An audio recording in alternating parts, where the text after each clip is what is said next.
Hey guys, busy day here, but we're going to try and make a quick video real quick just to get these two articles out that I saw this morning.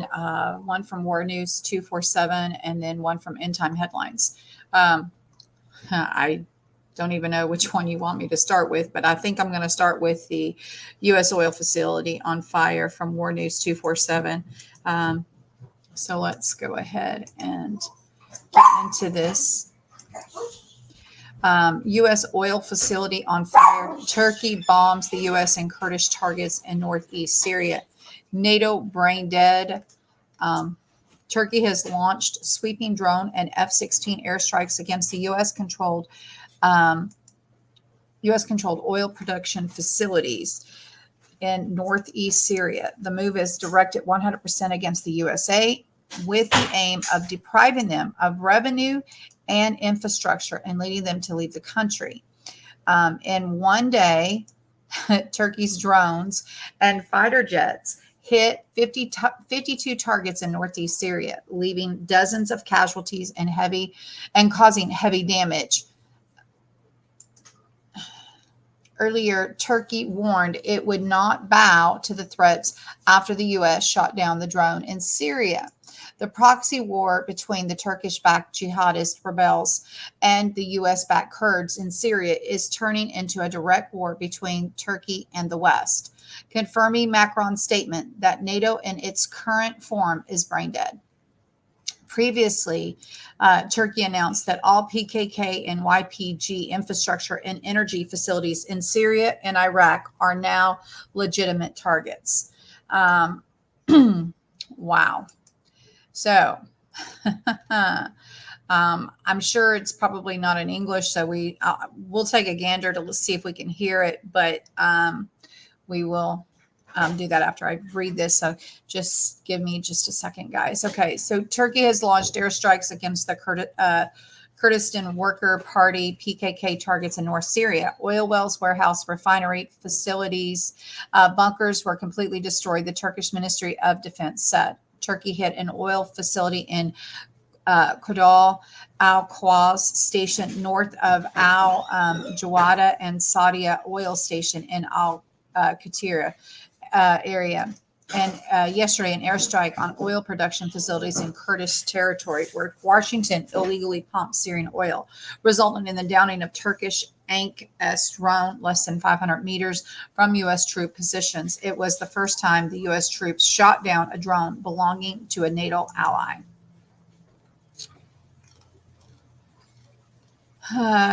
Here's a video, guys. A couple of videos. It says gas station bombed by Turkey. Committed by Turkish armed forces. Lots of little videos, guys. We're just going to look at the one video. I'm sure it's probably not in English, but on the hindsight, you never know. Turkey neutralized 26 Kurdish rebels in northern Syria overnight in a retaliation for a rocket attack on a Turkish base, the defense ministry said today as the conflict escalated a week after Ankara bombing.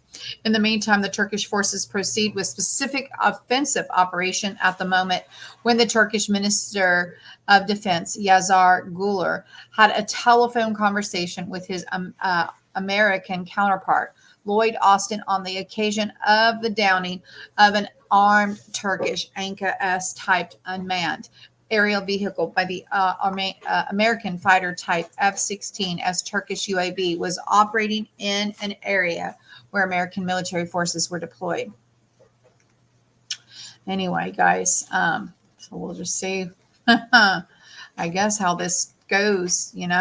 Turkish drones carried out multiple strikes within a kilometer of a U.S. base in northeastern Syria on Thursday, sending U.S. troops scrambling for cover just hours before a U.S. commander ordered a drone shot down, the Pentagon said. The Pentagon press secretary, Pat Ryder, describing the downing, the first of its kind between the two NATO allies, as an unfortunate incident carried out in self-defense. American commanders on the ground assessed that there was a potential threat, and they so looked prudent action. We will continue to keep these lines of communication open to hopefully prevent these types of incidents from occurring. He added, Turkey remains a very important and valuable NATO ally for the United States.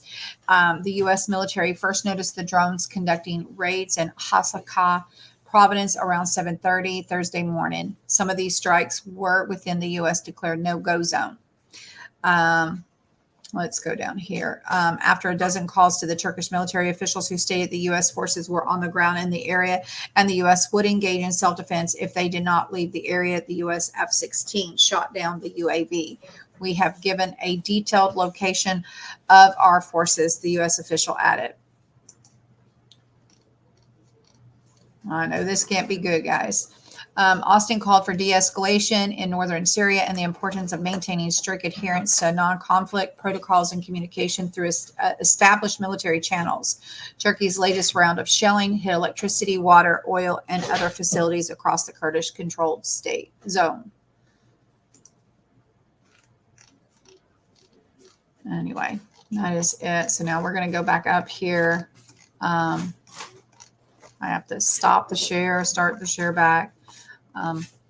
So we can make sure we have sound.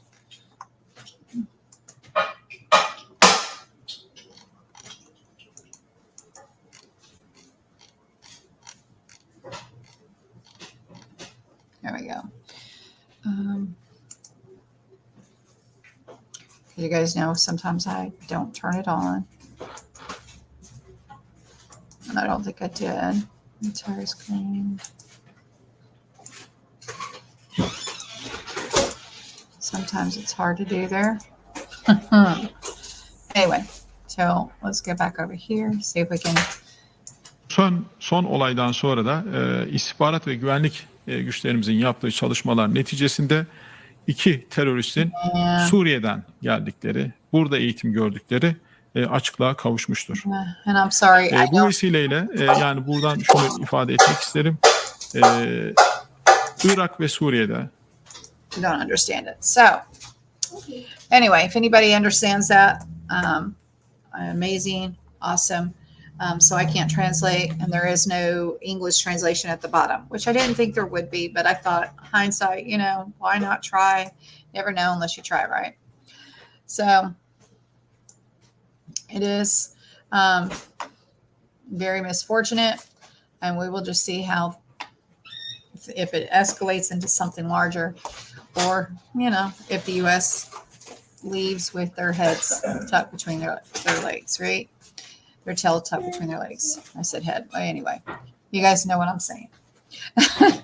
So then we also have from End Time Headlines, Putin warns that when Russia nukes America. Now, guys, I'm going to take that. That's pretty when. It's not like if, but when there will be no chance of survival and there will be no signal enemy left. Pretty amazing statement there, when Russia nukes America. But anyway, let's continue on with this article. It's an opinion piece, of course, but anyway, the Russians are feverishly preparing to fight a nuclear war, but our leaders continue to insist that nuclear war is not a threat because the Russians would never use their nuclear weapons against us, no matter how much we provoke them. In fact, I was just reading an article on the official NATO website that was authored by a former U.S. defense official in which he openly admitted that he is assuming that the war in Ukraine will end without Russian nuclear use. Meanwhile, Vladimir Putin continues to make a public statement about nuking Americas. This week, he told the entire world that there will be no chance of survival once he launches his nuclear missile at us. President Vladimir Putin has threatened the West with total nuclear destruction, leaving no chance of survival in the event of a strike on Russia. In a ranting anti-U.S. speech, the dictator said his powerful Satan II and flying Chernobyl missiles are ready for deployment in an ominous doomsday warning. Putin told a conference in Sochi, from the moment that launch of missile is detected, no matter where it comes from any point of the world, ocean, or from any territory, such a number, so many hundreds of our missiles appear in the air. In a retaliatory strike, there is no chance of survival. There will be no signal enemy left, and in several directions at once. I don't know why our leaders are not taking such statements seriously. If the Russians feel backed into a corner, they will not hesitate to use their most powerful weapons. As I have repeatedly warned my readers, we do not have the ability to intercept and destroy Russian nuclear missiles. Once the Russians launch their missiles, they will hit their targets. And now the Sarmat is ready. It is the most advanced intercontinental missile in the entire world by a very wide margin. And Putin says that the Sarmat will be put on combat duty in the near future. He also claimed we have actually finished work on Sarmat Satan II on the super heavy missile. This unstoppable 15,880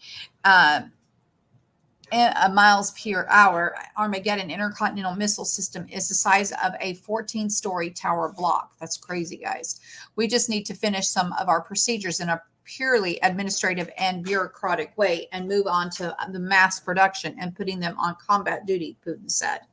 And we will do this in the near future. Meanwhile, hopelessly outdated Minuteman missiles that went into service in the 70s still form the backbone of our strategic nuclear arsenal.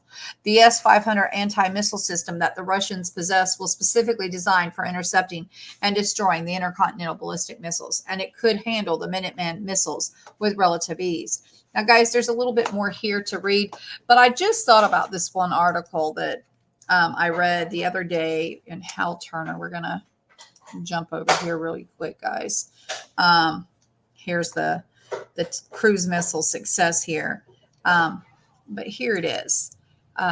We have a NATO website, OptEd, calls for nuclear war preparation. So I don't know if this is the same article he was referencing or not, but I'm not going to read all of this.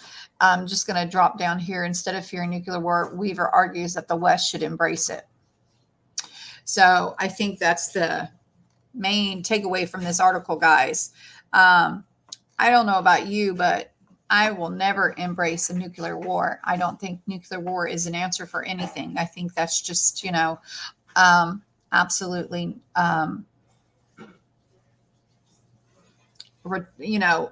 I think it should only be used if I guess maybe if we're being nuked, retaliate. But what two wrongs didn't make a right? So just so we annihilate just because we're going to get annihilated, I guess we're going to annihilate our annihilator, right? I don't know. I just don't think that there's ever a reason to use nukes. But anybody remember the story of the scorpion and the turtle?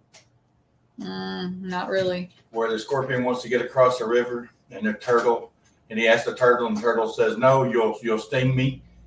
And the scorpion promises he won't do it. So the turtle finally says, "Okay," starts swimming him across there. Halfway across the thing, the scorpion stings him. So they both die. Well, that's Russia. Russia is a scorpion, and we're the turtle. Yeah, we'll say we'll help, but yet he's gonna. You said when they get back in the corner, first thing they do is want to use deadly force. That's the scorpion. Right. Well, so, and here we are. And they don't care if they die in the process. Right. And here we have, all this happening in Syria with the U.S. oil facilities on fire along the lines of everything else. So you can see we've made many enemies, guys. Anyway, these articles will be in the description and link box below. I hope each and every one of you have a wonderful day. Just wanted to get this information out to you today. Have a blessed day, guys. We love you, and we'll see you later.